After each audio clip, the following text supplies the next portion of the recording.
Hermanas y hermanos andaluces, hace exactamente 25 años, en un acto como el que aquí nos reúne, en el aniversario, entonces el 58, del asesinato de Blas Infante, un andalucista gigante, un artista genial que llevó a Andalucía y su cultura a todos los confines del planeta, Salvador Távora, que nos ha dejado hace unos meses, aunque nunca morirá en nuestros corazones ni en el alma de nuestro pueblo, comenzó su intervención con un bellísimo poema que yo le tomo prestado. Seguro que a él no le importa, sino todo lo contrario, ¿verdad, Salvador? Para que sean suyas mis primeras palabras. Arañaron tu puerta en Coria hasta arrastrarte al verde oscuro de una cuneta andaluza. Te negaron el agua hasta las monjas a las que llegaste arrastrando con un tiro en el pecho. No te remataron por temor a que la sangre de tu sien sembrara el huerto de espigas verdes y rojas amapolas de las que cubren las caras de los muertos. Me lo contaron ayer los dos cabreros que presenciaron escondidos tu tormento. Te asesinaron antes que a Company, tu amigo catalán, al que llevabas libros y comidas cuando encerrado estaba en el penal del puerto. Te debemos la historia y la bandera a ti, Blas Infante de los siglos. Te debemos la sed que despertaste en nuestros viejos corazones dormidos. Y te debemos el futuro que se abre si no remachan tu sien con otro tiro. Y te tendremos en pie aunque estés muerto, a ti, Blas Infante de los siglos. Salvador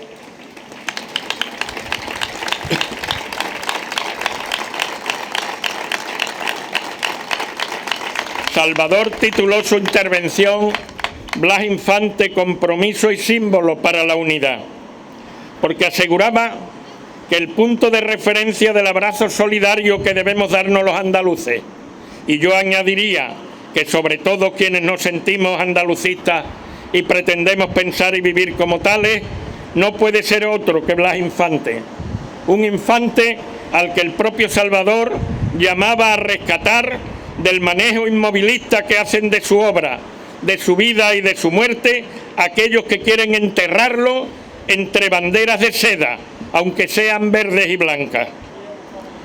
Es ese Blas Infante ocultado al pueblo andaluz, silenciado en la gran mayoría de las aulas de nuestros colegios, institutos y universidades, aunque su nombre figure en el rótulo de algunas calles, parques o estaciones de metro, el que nosotros tenemos la obligación de desenterrar.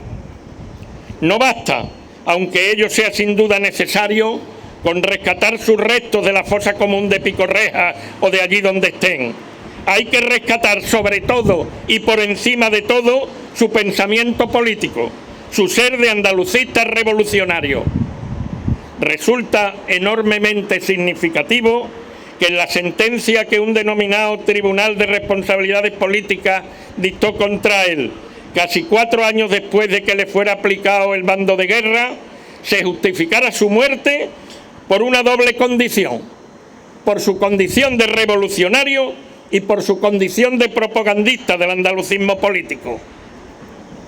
Aunque la sentencia fuera inicua, estos calificativos definen perfectamente la vida y la obra de Blas Infante, porque podía haber algo más revolucionario y radicalmente andalucista en su tiempo que considerar como el ideal andaluz más inmediato y central el de la tierra para el jornalero andaluz, como ya señaló desde su primera aparición pública en 1914, y propugnar una Andalucía libre, redimida por el esfuerzo de los propios andaluces.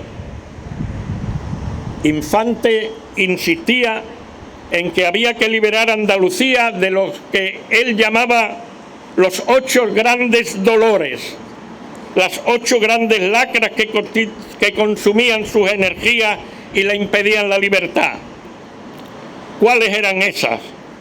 En sus propias palabras, el dolor de los pueblos de España uncidos en piara por el interés patrimonial de los reyes, el dolor de la servidumbre caciquil imperante en partidos políticos y elecciones, el dolor de la esclavitud de pensamiento, el dolor de la esclavitud económica de los trabajadores, especialmente de los jornaleros del campo, el dolor de la ausencia de justicia para el pueblo, el dolor de la servidumbre cultural, el dolor de la esclavitud familiar y de la mujer, y el dolor de la esclavitud de conciencia. Para estos 8 dolores o problemas estructurales, políticos, económicos, sociales e ideológicos, Infante propugnó soluciones para cuya difusión desarrolló una actividad constante. Una estructura confederal construida en base a la libre voluntad de los pueblos-naciones de Iberia, Andalucía entre ellos, la transformación profunda de los partidos, que él llamaba organizaciones electorelas que atentan contra la soberanía del pueblo, la garantía de las libertades públicas sin restricciones, la abolición del trabajo como mercancía y la reforma agraria con intervención de las organizaciones obreras en los consejos de administración de las empresas. Una justicia enteramente civil, gratuita y arbitral, con magistrados de distrito y una rectificación urgente del sistema penitenciario. Una enseñanza gratuita, laica y no burocrática en todos los niveles. La plena igualdad de derechos de las mujeres y la libre constitución y disolución del contrato matrimonial. Y el fin del monopolio pseudo-religioso alcanzado por la acción política de la Iglesia de Roma, mediante medidas que garanticen el respeto absoluto para todas las religiones y la preservación por parte del Estado de los valores artísticos y culturales de los bienes de todas ellas. Con un programa de esas características, unido a una crítica radical a quienes hacen de la política una profesión en beneficio de sus bolsillos, de su vanidad o de ambas cosas, y a una fuerte defensa de la cultura de la paz y de la pedagogía como única arma para convencer, no es extraño ni anómalo que Blas Infante fuera considerado un revolucionario andalucista peligroso. Él se enfrentó no solo al régimen político, qué tristeza en sus palabras cuando hubo de denunciar que el hambre era más amarga siendo republicana que monárquica, porque además de ser hambre de pan, era hambre de esperanzas defraudadas por la República, sino también y sobre todo osó cuestionar el orden económico-social imperante y poner al descubierto las causas de la alienación cultural que sufría Andalucía, resultado de su situación colonial que impedía, como sigue hoy impidiendo a la mayoría de los andaluces, ver los mecanismos ocultos de la opresión. Por esto, aunque puedan desenterrarse los restos materiales de don Blas, y esperemos que no tengan que transcurrir otros más de 80 años para que ello se haga realidad, al igual que la exhumación de la totalidad de las decenas de miles de cuerpos de andaluces represaliados, Blas Infante seguirá enterrado en tanto no desenterremos y difundamos su pensamiento y su acción cultural y política, entendiéndolos no solo como parte irrenunciable de nuestra historia como pueblo, que lo es, sino sobre todo como instrumentos para orientar nuestra acción hoy. ¿Es que han sido, habría que preguntarse, superados los 8 dolores que señalaba denunciándolos Blas Infante? ¿Es que se han puesto en práctica en algún momento las soluciones políticas y jurídicas que él planteó como remedios para esos dolores? Rotundamente no. Aunque quienes él llamaría profesionales de la política incluso se atrevieran hace unos años a poner en el preámbulo del vigente Estatuto de Autonomía, junto al reconocimiento formal a su figura, lo que está bien, la mentira de que la Andalucía actual está ya muy cerca de aquella por la que él luchó y murió.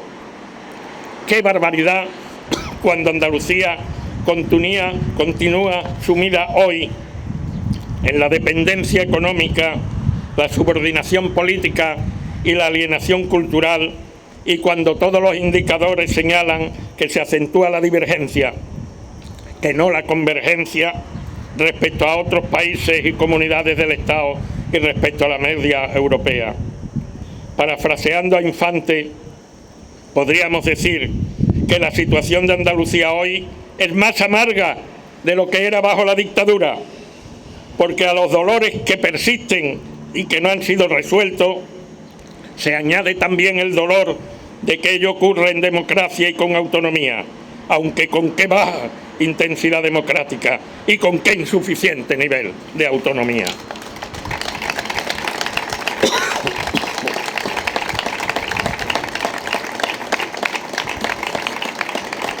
Hace exactamente 100 años, en el Manifiesto Andalucista de Córdoba del 1 de enero y en la Asamblea de marzo, también cordobesa, Blas Infante lanzó un llamamiento para la lucha por una Andalucía libre, una Andalucía con voluntad de ser y de vivir por sí. Él repetía que somos un pueblo, una nacionalidad, no solo porque tengamos identidad histórica, identidad cultural e identidad política nacional, sino también y sobre todo porque una común necesidad invita a todos sus hijos a luchar juntos por una común redención. Se hace ineludible preguntarnos si está o no vigente esa necesidad hoy, un siglo después, aquí y ahora. Yo entiendo que sí, y no me cabe duda de que a pesar de las toneladas de anestesia que nos inyectan a diario por múltiples y poderosos medios, somos muchos las andaluzas y andaluces que así lo creemos, aunque ello no se traduzca en las urnas electorales, que es el referente que consideran algunos erróneamente como único válido para detectar los sentimientos y el nivel de conciencia, que es mucho más que una papeleta y que una urna.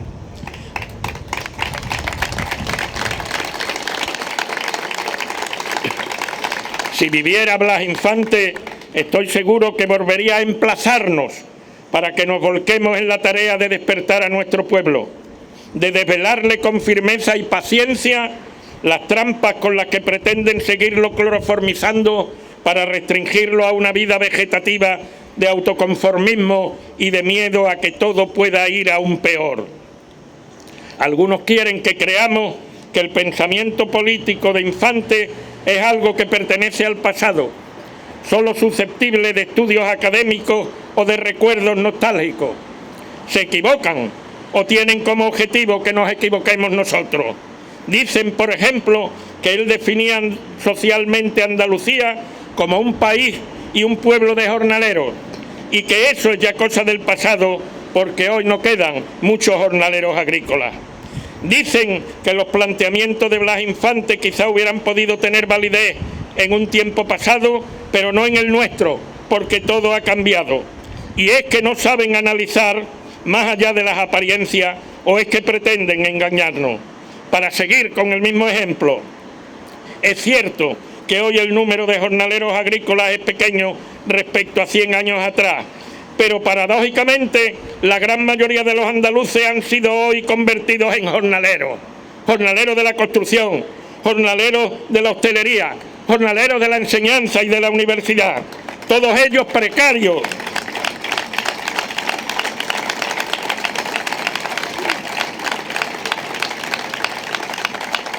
Gran parte de ellos, digo, precarios, con condiciones de trabajo y salario y soportando prácticas abusivas que son muy equivalentes estructuralmente a las que tenían los jornaleros del campo en aquellos tiempos. Lejos de desaparecer, la situación jornalera en Andalucía se ha generalizado, aunque esto puedan no verlo ni los propios sindicatos, porque el relato que nos repiten desde los ámbitos del poder económico, social y político oculta esta realidad.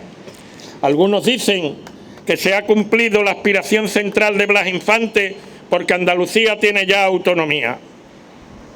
O no han leído jamás a Infante o mienten a sabiendas.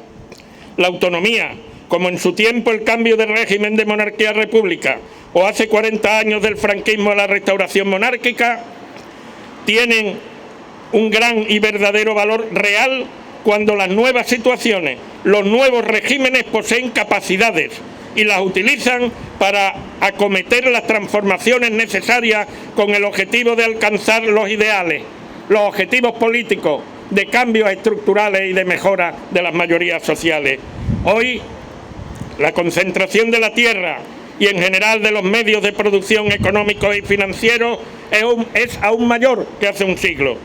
Nuestra economía sigue siendo extractivista, al servicio de demandas e intereses exteriores a nosotros. La emigración continúa, por más que antes quienes emigraban fueran en su mayor parte gente con poca formación escolar y de ámbitos rurales, y ahora emigren jóvenes con máster y carreras universitarias a los que se cierra la posibilidad de aplicar aquí sus conocimientos. Sí que hemos progresado, vaya. Y en lo político,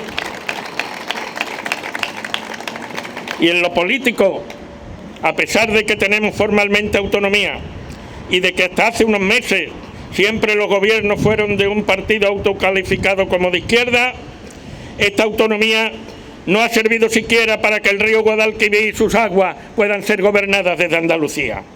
No digamos para crear suficientes empleos, dejar atrás la necesidad de emigrar, avanzar en la neutralización de las desigualdades, potenciar nuestra cultura.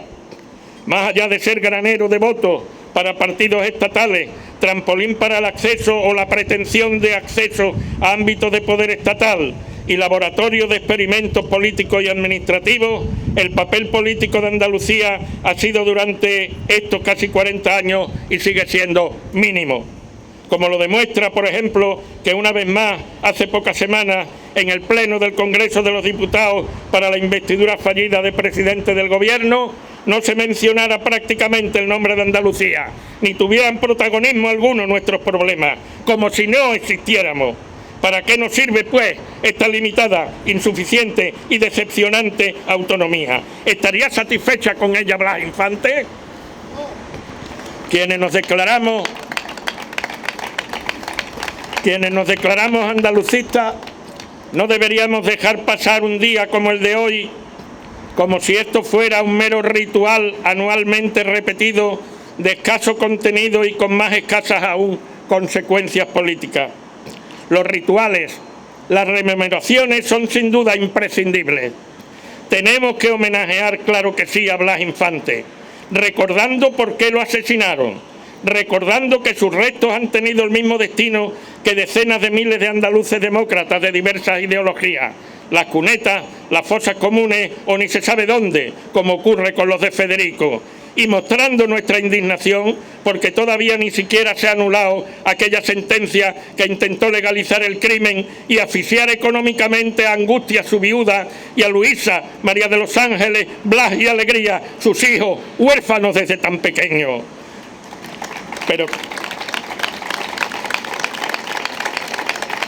Pero todo esto, que repito, es obligado, imprescindible, y que hacemos acompañados de algunos compañeros que sin ser andalucistas han querido estar aquí con nosotros, debería tener también otros desarrollos para quienes sí nos afirmamos como tales. Creo en conciencia que no podemos escapar al emplazamiento que hizo en 1919, hace un siglo, justamente, Blas Infante.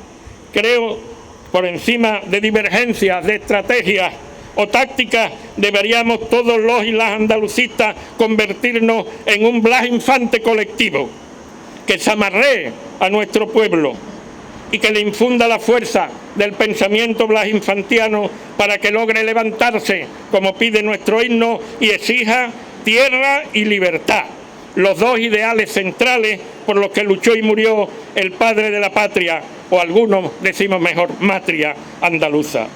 Tenemos la obligación ética y política de dirigirnos a cada andaluz con los duros pero necesarios versos con que lo hiciera otro gigante del andalucismo, nuestro inolvidable Carlos Cano, cuando decía: no sé por qué te lamentas en vez de enseñar los dientes, ni por qué llamas tu tierra a aquello que no defiende.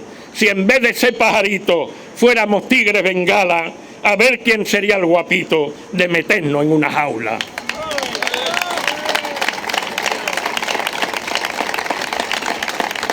Y termino. Si el próximo 4 de diciembre, nuestro Día Nacional, consiguiéramos visibilizar el andalucismo ante nuestro pueblo de forma potente, y al menos en esta celebración como una gran y unitaria marea blanquiverde, demostraríamos dos cosas. La primera, que se equivocan quienes anunciaron con regocijo la desaparición del andalucismo, algunos para tratar de apropiarse de forma oportunista de su espacio presuntamente vacío. Y la segunda, que habríamos sabido anteponer lo que nos une a lo que nos diferencia, superando sectarismo, oportunismo y personalismo. Sería un gran paso. Poseemos referentes simbólicos poderosos: la Arbonaida, el 4D, Blas Infante, símbolos que queremos compartir con todos, pero que no vamos a aceptar que nadie se apropie de ellos para desvirtuarlos. Referentes que constituyen un patrimonio inequívocamente andalucista. Y tenemos también, o deberíamos tener, dolores comunes, sentirlos, heridas sangrantes del pasado y del presente que es preciso encarar sin demora. Para ello contamos también con los remedios que nos ofreció en su tiempo, no tan diferente estructuralmente al nuestro principal ideólogo, aquel revolucionario y propagandista del andalucismo que fuera asesinado en este mismo lugar hoy hace 83 años. ¿Qué más queríamos? Él murió con un grito de 3 palabras en la que resumía todo su proyecto político. Repitámoslo ahora poniendo no solo nuestro corazón en esas 3 palabras, sino también la voluntad de traducirlas cada día a los hechos. Es urgente hacerlo así porque nuestro pueblo andaluz está débil, enajenado, y muy potentes intereses quieren hacerlo desaparecer como tal, manteniendo si acaso solo algunos elementos de su cultura para que, convenientemente desactivados de su significación profunda, puedan ser vendidos como exotismo en el mercado turístico. Unámonos para impedirlo, unámonos todos las y los andalucistas en el esfuerzo, en el trabajo, en la lucha, en la ilusión por despertar a nuestro pueblo. Como aquí ahora vamos a unirnos sin reticencia alguna en gritar lo que aquella noche terrible gritó Blas Infante, mientras le arrebataban la vida, pero no la fuerza de la verdad. ¡Viva Andalucía libre! ¡Viva!